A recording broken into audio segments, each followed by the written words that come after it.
श्रीमद् भगवत गीता यथारूप हिंदी में अध्याय 2 गीता का सार। श्लोक 21। प्रत्येक वस्तु की समुचित उपयोगिता होती है और जो ज्ञानी होता है वह जानता है कि किसी वस्तु का कहाँ और कैसे प्रयोग किया जाए। इसी प्रकार हिंसा की भी अपनी उपयोगिता है और इसका उपयोग इसे जानने वाले पर निर्भर करता है। यद्यपि हत्या करने वाले व्यक्ति को न्याय संहिता के अनुसार प्राणदंड दिया जाता है, किंतु न्यायाधीश को दोषी नहीं ठहराया जा सकता है, क्योंकि वह न्याय संहिता के अनुसार ही दूसरे व्यक्ति पर हिंसा किए जाने का आदेश देता है। मनुष्यों के विधि ग्रंथ मनु संहिता में इसका समर्थन किया गया है कि हत्यारे को प्राणदंड देना चाहिए, जिससे उसे अगले जीवन में अपना पाप कर्म भोगना ना पड़े। अतः राजा द्वारा हत्यारे को फांसी का दंड एक प्रकार से लाभप्रद है। इसी प्रकार जब कृष्ण युद्ध करने का आदेश देते हैं तो यह समझना चाहिए कि यह हिंसा परम न्याय के लिए है, और इस तरह अर्जुन को इस आदेश का पालन यह समझकर करना चाहिए कि कृष्ण के लिए किया गया युद्ध हिंसा नहीं है, क्योंकि मनुष्य या दूसरे शब्दों में आत्मा को मारा नहीं जा सकता। अतः न्याय के हेतु तथाकथित हिंसा की अनुमति है। शल्य क्रिया का प्रयोजन रोगी को मारना नहीं, अपितु उसको स्वस्थ बनाना है। अतः कृष्ण के आदेश पर अर्जुन द्वारा किया जाने वाला युद्ध पूरे ज्ञान के साथ हो रहा है, उससे पाप फल की संभावना नहीं है। श्लोक 22। अणु आत्मा द्वारा शरीर का परिवर्तन एक स्वीकृत तथ्य है। आधुनिक विज्ञानीजन तक जो आत्मा के अस्तित्व पर विश्वास नहीं करते, पर साथ ही हृदय से शक्ति साधन की व्याख्या भी नहीं कर पाते, उन परिवर्तनों को स्वीकार करने को बाध्य है जो बाल्यकाल से कुमार अवस्था और फिर तरुण अवस्था तथा वृद्ध अवस्था में होते रहते हैं। वृद्ध अवस्था से यही परिवर्तन दूसरे शरीर में स्थानांतरित हो जाता है। इसकी व्याख्या पिछले श्लोक में अध्याय 2 श्लोक 13 में की जा चुकी है। अणु आत्मा का दूसरे शरीर में स्थानांतरण परमात्मा की कृपा से संभव हो पाता है। परमात्मा अणु आत्मा की इच्छाओं की पूर्ति उसी तरह करते हैं जिस प्रकार एक मित्र दूसरे की इच्छा पूर्ति करता है। मुंडक तथा श्वेता स्वतर उपनिषदों में आत्मा तथा परमात्मा की उपमा दो मित्र पक्षियों से दी गई है जो एक ही वृक्ष पर बैठे हैं। इनमें से एक पक्षी वृक्ष के फल को खा रहा है और दूसरा पक्षी अपने मित्र को देख रहा है। यद्यपि दोनों पक्षी समान गुण वाले हैं, किंतु इनमें से एक भौतिक वृक्ष के फलों पर मोहित है, किंतु दूसरा अपने मित्र के कार्यकलापों का साक्षी मात्र है। कृष्ण साक्षी पक्षी है और अर्जुन फलभोक्ता पक्षी है। यद्यपि दोनों मित्र सखा हैं, किंतु फिर भी एक स्वामी है और दूसरा सेवक है। अणु आत्मा द्वारा इस संबंध की विस्मृति ही उसके एक वृक्ष से दूसरे पर जाने या एक शरीर से दूसरे में जाने का कारण है। जीव आत्मा प्राकृत शरीर रूपी वृक्ष पर अत्यधिक संघर्षशील है, किंतु ज्यों ही वह दूसरे पक्षी को परम गुरु के रूप में स्वीकार करता है, जिस प्रकार अर्जुन कृष्ण का उपदेश ग्रहण करने के लिए स्वेच्छा से उनकी शरण में जाता है, तो ही परतंत्र पक्षी तुरंत सारे शोकों से विमुक्त हो जाता है। श्लोक 23। सारे हथियार, तलवार, आग्नेयास्त्र वर्षा के अस्त्र, चक्रवात आदि आत्मा को मारने में असमर्थ हैं। ऐसा प्रतीत होता है कि आधुनिक आग्नेयास्त्रों के अतिरिक्त मिट्टी, जल, वायु, आकाश आदि के भी अनेक प्रकार के हथियार होते थे।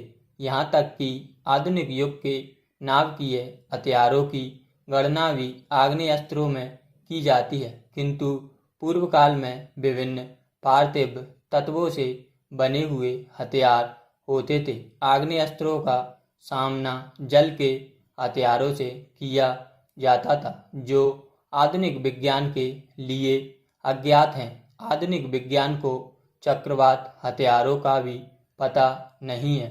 जो भी हो, आत्मा को ना तो कभी खंड खंड किया जा सकता है, न किन्हीं वैज्ञानिक हथियारों से उसका संहार किया जा सकता है, चाहे उनकी संख्या कितनी ही क्यों न हो। मायावादी इसकी व्याख्या नहीं कर सकते कि जीव किस प्रकार अपने अज्ञान के कारण उत्पन्न हुआ और तत्पश्चात माया की शक्ति से आवृत हो गया। ना ही आदि परमात्मा से जीवों को विलग कर पाना संभव था। प्रत्युक्त सारे जीव परमात्मा से विलग हुए अंश हैं, चूँकि वे सनातन अणु आत्मा हैं।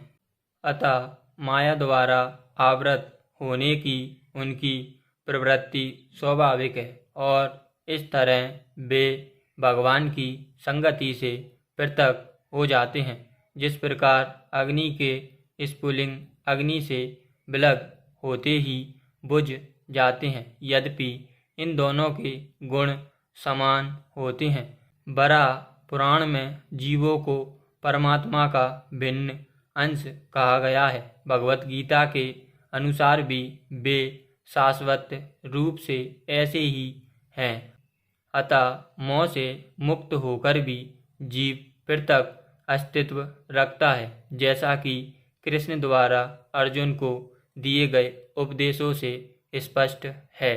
अर्जुन कृष्ण के उपदेश के कारण मुक्त तो हो गया, किंतु कभी भी कृष्ण से एकाकार नहीं हुआ। श्लोक 24। अणु आत्मा के इतने सारे गुण यही सिद्ध करते हैं कि आत्मा पूर्ण आत्मा का अणु अंश है और बिना किसी परिवर्तन के निरंतर उसी तरह बना रहता है।